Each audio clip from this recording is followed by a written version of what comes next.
आपकी आवाज में आज बात मध्य प्रदेश विधानसभा उपचुनाव के तनाव और तनाव में भाषा की मर्यादा भूलते जा रहे माननीयों की। एमपी में 28 सीटों पर उपचुनाव के लिए अब महज 25 दिनों का वक्त बाकी रह गया है। सत्ता हासिल करने के तनाव में माननीय भाषा की मर्यादा ही भूलते जा रहे हैं। एक तरफ जहां महिला बाल विकास मंत्री अपनी सरकार को चेतावनी दे रही हैं, तो दूसरी तरफ कृषि मंत्री सियासी विरोधियों के लिए अपशब्दों का इस्तेमाल कर रहे हैं। बीजेपी शिवराज को साधु और कांग्रेस को शैतान बता रही है। जवाब कांग्रेस की तरफ से भी आया। कई सवाल हैं जिनके जवाब जानने की कोशिश करेंगे। एक खास पैनल भी हमारे साथ जुड़ेगा, लेकिन आइए सबसे पहले एक रिपोर्ट देखते हैं।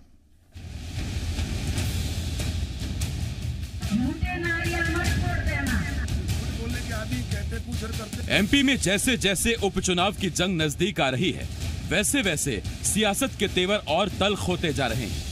आरोपों प्रत्यारोपों से 2 कदम आगे बढ़कर अब सियासी विरोधियों के लिए अब शब्दों का भी इस्तेमाल हो रहा है।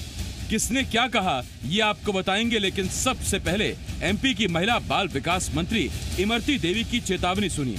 और ये चेतावनी किसी और को नहीं बल्कि विवादों में घिरी रहने वाली इमरती ने चेतावनी अपने आला कमान को ही दी है। और हमारे काम भी चालू हो गए और उनसे ग्वालियर में एक सभा को संबोधित करते हुए इमरती देवी ने कहा कि उन्होंने महाराज जी और सीएम साहब को साफ कह दिया है, झूठे नारियल मत फोड़ देना, उन्हें झूठ पसंद नहीं है।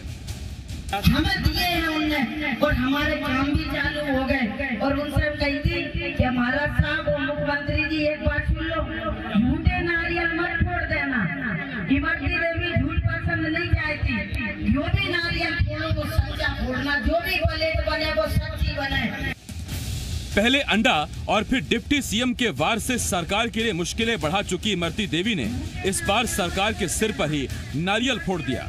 अब जरा एमपी के ही एक और मंत्री के विवादित बोल सुनिए। इंदौर पहुंचे कृषि मंत्री कमल पटेल ने कहा, कांग्रेस में जितने भले लोग थे वो बीजेपी में चले आए और कांग्रेस के बाकी नेताओं के लिए उन्होंने अपशब्द का इस्तेमाल कर दिया। बयान पर बवाल हो गया। कांग्रेस ने कमल पटेल को जवाब दिया है। और इसलिए जो स्वाभिमानी लोग थे, सच्चे लोग थे, वो लोग कांग्रेस को छोड़कर भारतीय जनता पार्टी में आए। जो स्वार्थी थे, जो झूठ बोलने के आदि, कहते कुछ और करते कुछ है, वो कांग्रेस में रह गए। और इसलिए अब कांग्रेस के ऊपर किसी का ही विश्वास नहीं है। जो विष था वो सब कांग्रेस से जा चुका है। अब ये शुद्ध कांग्रेस है। ये झूठ बोलने के बादशाह हैं और जनता मध्य प्रदेश की समझ गई है। इसीलिए 10 नवंबर को ये क्लियर हो जाएगा कि दलाल कौन है। अब जरा शब्दों वाली सियासत की एक और खबर सुनिए। इंदौर में बीजेपी ने शिवराज को साधु और कमलनाथ को शैतान बता दिया। जिला अध्यक्ष राजेश सोनकर ने कहा, शिवराज साधुओं की तरह प्रदेश के कल्याण का काम कर रहे हैं, जबकि कमलनाथ के राज में प्रदेश दहशत में था, जैसे शैतानों के राज में होता है। साधु के रूप में उनका जो सम्मान जो छवि है, संत छवि एक प्रकार से उनके मध्य प्रदेश की राजनीति में है। और वहीं दूसरी तरफ कमलनाथ की कांग्रेस के लोग निरंतर जिस प्रकार के अनर्गल बातें कर रहे हैं, अनर्गल आरोप लगा रहे हैं, जो बातें कर रहे हैं, भय का, आतंक का वातावरण बनाने का कुछ प्रयास कर रहे हैं। इसलिए यह स्पष्ट है कि साधु कौन। अब सवाल ये है, क्या सियासी दलों को उपचुनाव का इतना तनाव है कि वो सियासी विरोधी तो छोड़िए, अपने ही बड़े नेताओं को निशाने पर ले रहे हैं? सवाल ये, क्या एमपी का वोटर कभी इस तरह की सियासत को स्वीकार करेगा? और सबसे बड़ा सवाल ये कि दिन ब दिन बढ़ते जा रहे अपशब्दों के ये मामले कहां जाकर थमेंगे? इंदौर से वैभव शर्मा के साथ शैलेंद्र सिंह, जी मीडिया, ग्वालियर। तो क्या इमरती देवी ने पहली बार इस तरह का बयान दिया है? ऐसा नहीं है। हाल के अगर दिनों को आप देख लें तो इमरती देवी ने अंडे से लेकर डॉक्टर तक, डॉक्टर से लेकर कलेक्टर तक, कलेक्टर से लेकर डिप्टी सीएम तक और डिप्टी सीएम के बाद अब नारियल पर निशाना साधा। एक एक करके आप याद कीजिए।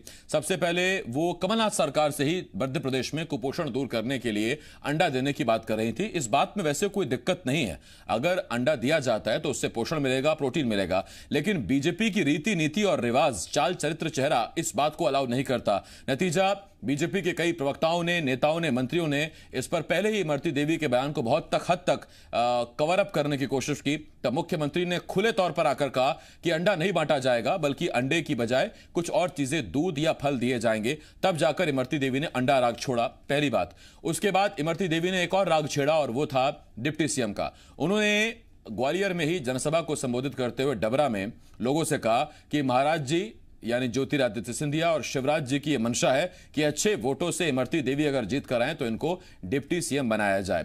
डिप्टी सीएम का जब यह बयान सुर्खियों में आया तो फिर मामला तूल पकड़ गया। उसके बाद फिर सफाई भी आई और फिर इमरती देवी ने सफाई में कहा कि वो तो जनता के सामने मैंने ऐसे ही कह दिया था। जिस तरह का माहौल होता है उस तरह की बातें की जाती है, ये बात उन्होंने कही थी। अब सवाल यह कि अगर ऐसा नहीं कहा गया था तो फिर इमरती देवी ने झूठ क्यों बोला? और अब इमरती देवी कहती हैं कि सरकार से मैंने साफ साफ कह दिया है, महाराज जी से, मुख्यमंत्री जी से, कि जो नारियल फोड़ना सच्चे फोड़ना, झूठ इमरती को पसंद नहीं है। हमारे साथ 3 खास मेहमान जुड़ रहे हैं। हमारे साथ बीजेपी की तरफ से सीनियर विधायक यशपाल सिसोदिया जी, कांग्रेस के सीनियर विधायक और पूर्व मंत्री बृजेंद्र सिंह राठौर साहब हमारे साथ जुड़ रहे हैं, और शिव अनुराग पटेरिया सर, वरिष्ठ पत्रकार हमारे साथ हैं। मैं आप तीनों का बहुत बहुत स्वागत करता हूं। यशपाल जी, बृजेंद्र जी, पटेरिया साहब, बहुत बहुत स्वागत है आपका। सबसे पहला सवाल यशपाल जी आपसे। यशपाल जी, पहले अंडा, फिर डिप्टी सीएम, उसके बाद अब एक नया बयान आया इमरती देवी का, और इत्तेफाक की बात है कि डिप्टी सीएम वाले बयान पे उस दिन आप ही हमारे साथ डिबेट में थे। आज एक नया बयान यह आया, उन्होंने कहा कि मैंने मुख्यमंत्री से और महाराज साहब से साफ साफ कह दिया है कि जो नारियल फोड़ना सच्चे फोड़ना, झूठे मत फोड़ देना, हमको झूठ पसंद नहीं है। तो मंत्रियों को डाउट है क्या, कुछ झूठे नारियल भी फूट रहे हैं क्या? नहीं आसिफ भाई, ऐसा नहीं है कि इमरती देवी जी ने जो कहा है वो सरकार के खिलाफ है या भारतीय जनता पार्टी के खिलाफ है, शिवराज जी के खिलाफ है या महाराज जी के खिलाफ है। उनका अपना ये मंतव्य हो सकता है, और उन्होंने जो जिस भाषा को लेकर के इंगित किया है, उनका मन ये हो सकता है, उनकी बात ये हो सकती है कि हम काम वो ही करें जो कर सकते हैं। और वास्तव में मैं इसको इसलिए बुरा नहीं मानता हूं कि कोई नारियल फूटने की बात कोई चलते चलते नहीं हो रही आसिफ भाई। अगर हम ये कहें कि कोई उद्घाटन है और कोई शिलान्यास है तो आसिफ भाई कार्य योजना के अंतर्गत होते हैं। कोई खाली नारियल हाथ में लेकर के कांग्रेस ने उसको एक विषय बना लिया। क्या विषय बना लिया? शिवराज जी अपनी गाड़ी में नारियल लेकर के ही चलते हैं, सिंधिया जी अपनी गाड़ी में नारियल लेकर के चलते हैं। अरे भाई, कोई भी कार्य योजना बनती है तो डीपीआर बनती है, तकनीकी स्वीकृति आती है, प्रशासकीय वित्तीय स्वीकृति जारी होती है, फाउंडेशन बनता है, स्टोन बनता है, उसके बाद वो लोकार्पण और शिलान्यास की स्थिति में आती है। तो ये इमरती देवी जी ने जो कहा, ये जनता की उस बात को लेकर के कहा होगा। और कांग्रेस जिस प्रकार से दुष्प्रचार कर रही है, उस दुष्प्रचार को लेकर के और इमरती देवी जी ने इस बात को लेकर के कहा होगा कि भाई सच्चा और अच्छा शिलान्यास होना चाहिए, योजना मूर्त रूप में आना चाहिए। अब उनके भाव को कभी कभी इस बात को लेकर के आसिफ भाई उसका इंटरप्रिटेशन गलत निकाल दिया जाता है। इमरती देवी जी को जिस प्रकार से मीडिया में जिस प्रकार से बता दिया जाता है, तो कहीं ना कहीं मुझको नहीं लगता कि इमरती देवी जी ने कोई सरकार पे ही ऊपर प्रश्न चिन्ह लगा दिया या महाराज पर, शिवराज जी पर कोई प्रश्न चिन्ह लगा दिया। मैं राजनीति में लंबे समय से काम कर रहा हूँ आसिफ भाई, तीसरी बार का मैं भी विधायक हूँ। कोई भी शिलान्यास और कोई भी लोकार्पण ऐसे चलते चलते नारियल हाथ में लेकर के नहीं किए जाते हैं। क्या ये बात सच नहीं कि यशपाल जी 2018 से पहले कई ऐसी घोषणाएं मंचों से ही मुख्यमंत्री शिवराज सिंह चौहान ने की थी जो अपने मूर्त रूप में आ ही नहीं पाई, उसके बाद चुनाव हुए और फिर आपको हार का सामना करना पड़ा था? देखिए आसिफ भाई, वो योजना जो तत्काल मंच से अगर डिक्लेयर कर भी दी जाती है और अगर वो फिजिबल नहीं होती, तकनीकी स्वीकृति उसकी नहीं आ पाती है या अपरिहार्य कारणों से वो योजना रुक जाती है, तो वो योजनाओं को आप छोड़ दें, उसका प्रतिशत 1 या 2% हो सकता है। लेकिन मैं नहीं मानता, अगर मंदसौर जिले की मैं बात करूं, मुझे तो कह सकता हूं मेरी तरफ से कि मेरे क्षेत्र में और मेरे जिले में जितनी घोषणाएं हुई थी आज जमीनी हकीकत में उतरी है। लेकिन कतिपय वे योजनाएं जो तत्काल पब्लिक की डिमांड पर या कार्यकर्ता के कहने पर, सांसद विधायक के मंच पर कहने पर अगर उसको डिक्लेयर कर दिया जाता है कि मैं इसको घोषित करता हूं, लेकिन आप देखें कि मूर्त रूप तो वही योजना लेगी आसिफ भाई जो तकनीकी रूप से नहीं। उसमें यशपाल जी आप ही ने कहा था कि तभी नारियल फूटते हैं जब डीपीआर हो जाती है, और हम जानते हैं कि पहले डीपीआर होता है, डीपीआर मतलब डिटेल प्रोजेक्ट रिपोर्ट, और जब तकनीकी रूप से वहां योजना क्रियान्वित हो जाएगी पाया जाता है तो फिर उसका लोकार्पण होता है और लोकार्पण पर फूटते हैं नारियल। लेकिन उसी में सवाल मैंने पूछा था कि फिर मंचों से अचानक से इस तरह की घोषणाएं क्यों की जाती हैं? फिर उस वक्त डीपीआर पहले हो जाने दीजिए, मंचों से घोषणा कर दीजिए। यशपाल जी मैं आता हूं इस पर आपके पास। बृजेंद्र सिंह राठौर साहब आपके पास आ रहा हूं, आज तो खुला मैदान है आपके लिए। आप तो पहले से आरोप लगाते हैं कि शिवराज आज दोनों जेबों में नारियल लेकर चलते हैं। और आज तो इमरती देवी कह रही हैं कि हमने कह दिया है, जो वहां की रीजनल भाषा है, कि हमने तो कह दी महाराज साहब से और मुख्यमंत्री से कि झूठा नारियल मत फोड़ दियो, सच्चा नारियल ही फोड़ियो, और हमें तो झूठ पसंद नहीं। देखिए, भारतीय जनता पार्टी हमेशा झूठ बोल बोल कर राजनीति करती आई। पहले मंदिर के नाम के ऊपर हो तो बहुत लंबे समय तक गुमराह करती रही। उसके बाद चाहे विकास की बात हो, चाहे सरकार गिराने की बात हो, सब हमेशा करते कुछ और हैं, दिखाते कुछ और हैं, होता कुछ और है। और आज यही इनको तय करना है। इनकी ही एक कैबिनेट मिनिस्टर मतलब ये होता है कि सरकार का वक्तव्य।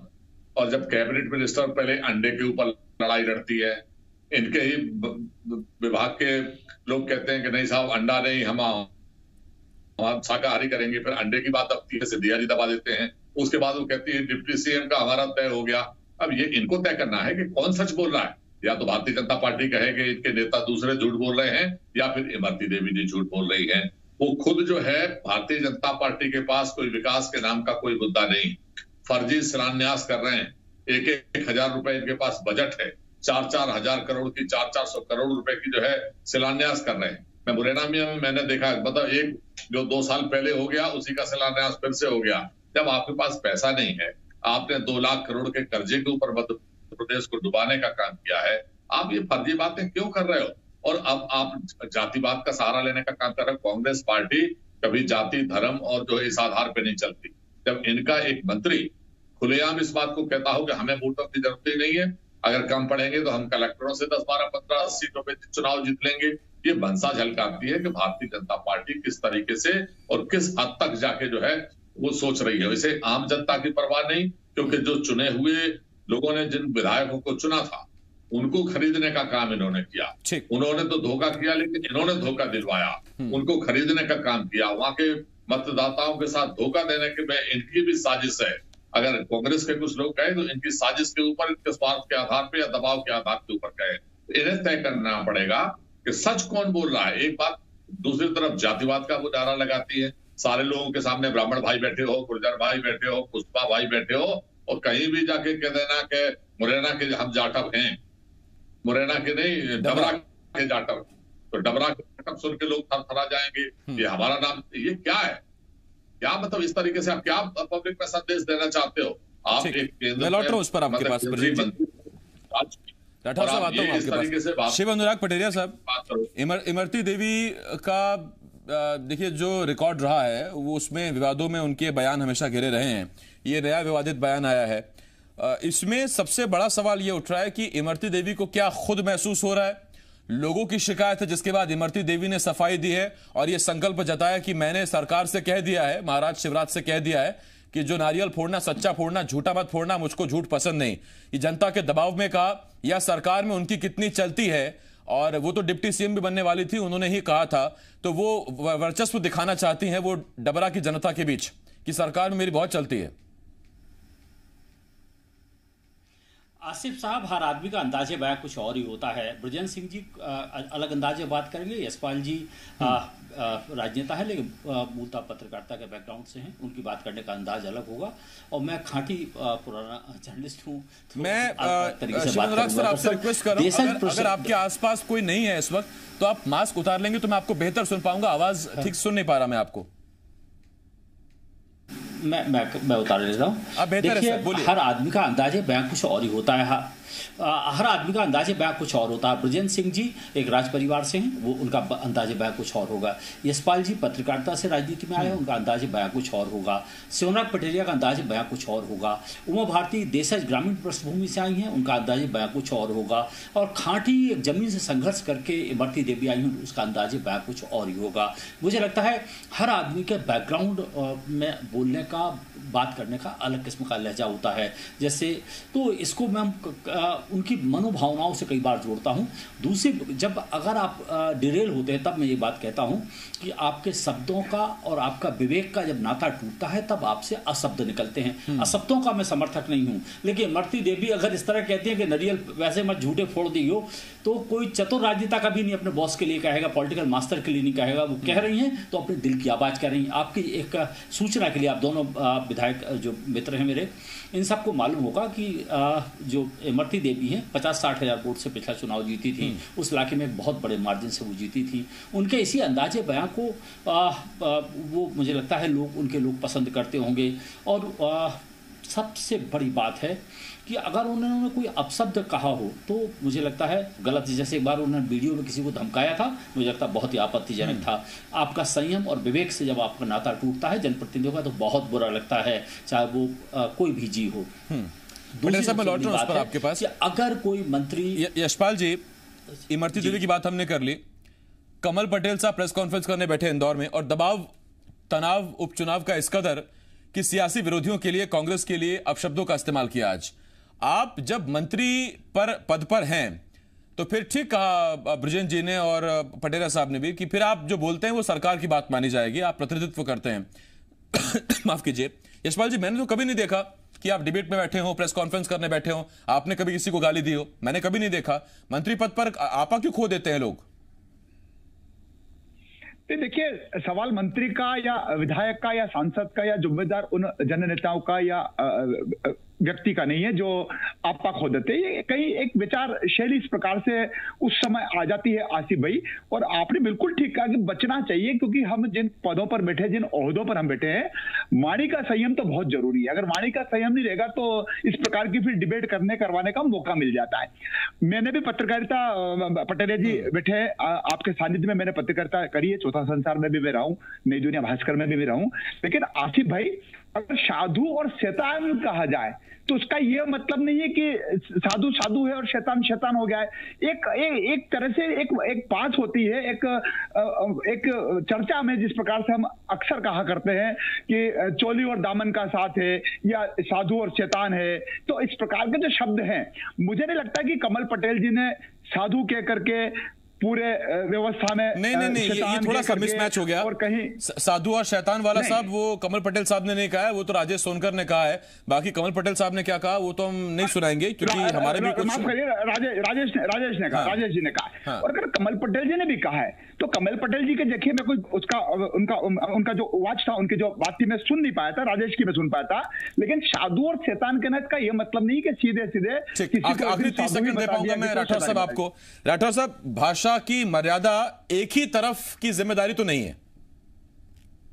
देखिए, मैं आपसे पहले बताऊं, ये जैसे अगर अभी हमारे पटेल साहब कह रहे थे वो भोलेपन में कह दिया, तो भोलेपन में कई बार सच बात भी इंसान बोलता है। और सच बात जो नारियल फोड़ने की बात की है, ये सच भी है कि मुख्यमंत्री जी अपने साथ नारियल लेके जाते हैं और नारियल फोड़ते हैं और बगैर पैसे के शिलान्यास भी कर देते हैं। और जिस तरीके से कमलनाथ जी को शैतान बताने का काम ये लोग कर रहे हैं ना, भाषा की अमर्यादा जो रख रहे हैं, जनता इनको जवाब देगी।